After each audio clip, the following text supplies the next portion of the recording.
The sun was just beginning to set behind the hills when the trouble started. I remember that evening clearly, like it was yesterday.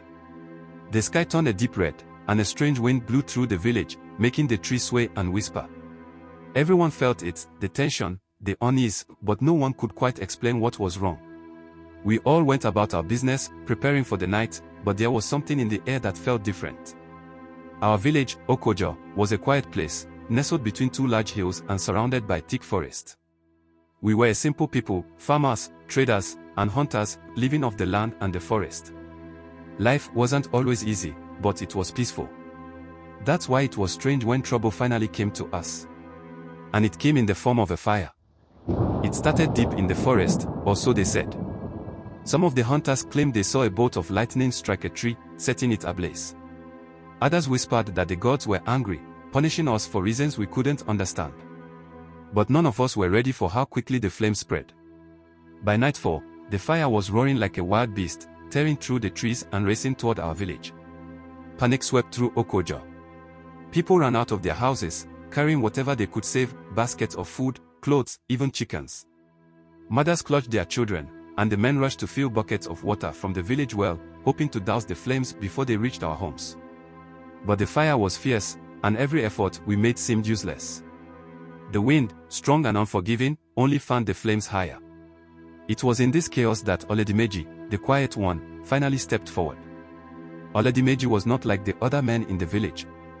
He was taller, stronger, and his presence was hard to ignore, but people did their best to avoid him. He lived alone at the edge of the village in a small, run-down hut, surrounded by thick bushes and tall trees. He rarely spoke, and when he did, it was in short, quiet sentences. No one really knew where he came from or why he chose to live in Oko-Oja. The elders said he had once been a great warrior, but something had happened to him, a tragedy perhaps, that made him retreat into silence. Despite his mysterious past, Oladimeji was always around when help was needed. When a roof needed fixing, he would silently climb up and repair it. If someone's well was dry, he would dig a new one. He didn't ask for payment or thanks.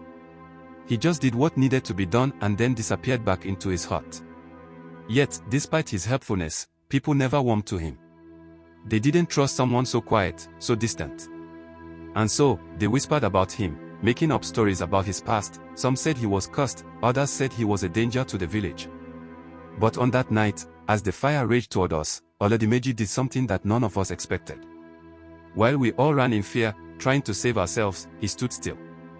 I saw him, standing in the middle of the village square, watching the flames with calm eyes. He wasn't panicking like the rest of us. There was something about his stillness that seemed out of place in the chaos. For a moment, I thought he didn't care, that he was going to let the village burn. But then, without saying a word, Oladimeji began to move. He walked toward the edge of the village, toward the advancing fire. People shouted at him, telling him to run, to save himself. Some laughed, thinking he had finally lost his mind. What can one man do against a fire like that, they scoffed. But Oladimeji ignored them all. I followed him, curious. There was something in the way he moved, so deliberate, so confident, that made me believe he had a plan. As I got closer, I saw him pick up a large, thick branch from the ground.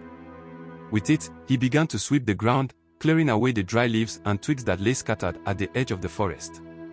At first, I didn't understand what he was doing. Why was he wasting time cleaning the ground when the fire was almost upon us? But then it clicked. Oladimeji was creating a fire brick. By clearing the dry, flammable material from the ground, he was making a line that the fire couldn't cross. It was such a simple idea, but in our panic, none of us had thought of it. We were so focused on fighting the fire with water, on trying to put it out, that we didn't consider stopping it in another way. I watched as Oladimeji worked quickly and efficiently. His large hands moved with a practiced ease, clearing the ground with strong, sweeping motions. I couldn't just stand there and watch, so I picked up a branch of my own and joined him. Soon, others began to follow. At first, it was just a few of us, young men and women who had seen what he was doing, but soon, more and more people joined in, until the whole village was helping. We worked together, side by side, clearing a wide stretch of land between the forest and our village. The fire continued to rage, but as it reached the cleared ground, it slowed. Without the dry leaves and twigs to feed it, the flames began to weaken, flickering out as they reached the edge of the fire break. It was working. We were saving our village. For hours, we worked tirelessly, guided by Oladimeji's quiet leadership. He didn't give orders or shout commands. He simply led by example, and we followed. By the time the sun rose, the fire was gone, reduced to smoldering embers in the forest. Our village was safe. In the light of day, as we stood there, covered in soot and ash, the reality of what had happened finally sunk in. Oladimeji had saved us. Not with magic or fancy tools, but with his calm thinking and a simple idea. And yet, it was something that none of us had thought of in our panic. For a moment, the village was silent.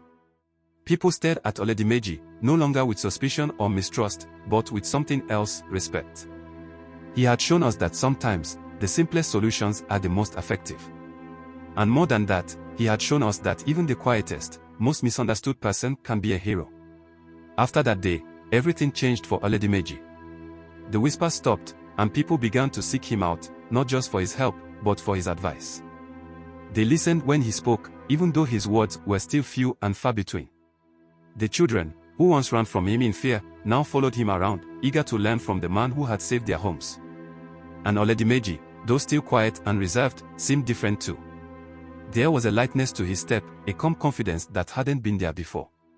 He never asked for thanks, and he never talked about what had happened that night.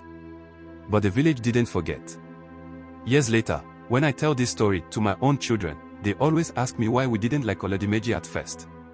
And I tell them the truth, it's easy to fear what you don't understand. We didn't know him, so we made up stories, created reasons to avoid him. But that night, Oladimeji showed us that it's not what people say about you that matters, but what you do when it counts. Oladimeji taught us that a hero doesn't always wear a crown or carry a sword. Sometimes, a hero is the quiet man who sees what others cannot and does what others want. And because of him, our village still stands today. And so, every year, when the rains come and the forest is green again, we remember the night the fire came to Oko-Oja, and the quiet hero who saved us all.